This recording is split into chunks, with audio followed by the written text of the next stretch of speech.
حضور علیہ السلام و تسلیم نے ایک اور حدیث پاک ہے، حضور صلی اللہ علیہ وسلم، مسلم شریف میں ہے، لما مرہ بوادی الازرق، جب وادی ازرق کے قریب سے گزرے، صحابہ سے پوچھا یا رسول اللہ یہ کون سی صحابہ سے پوچھا او صحابہ یہ کون سی وادی ہے؟ صحابہ نے فرمایا یا رسول اللہ صلی اللہ علیہ وسلم یہ جو ہے وادی ازرق ہے۔ میرے حبیب صلی اللہ علیہ وسلم نے فرمایا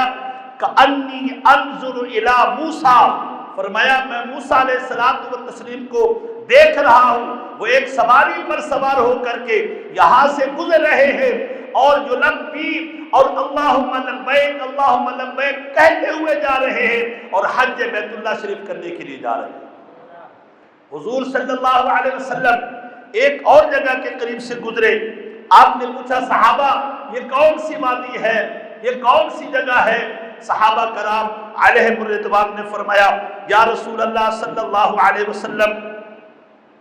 یہ فلاں وادی ہے۔ میرے حبیب صلی اللہ علیہ وسلم نے فرمایا میں دیکھ رہا ہوں اللہ کا پیغمبر عیسیٰ علیہ السلام و تسلیم احرام باندھ کر کے تلبیہ کہتے ہوئے حج بیت اللہ کرنے کے لیے جا رہے ہیں۔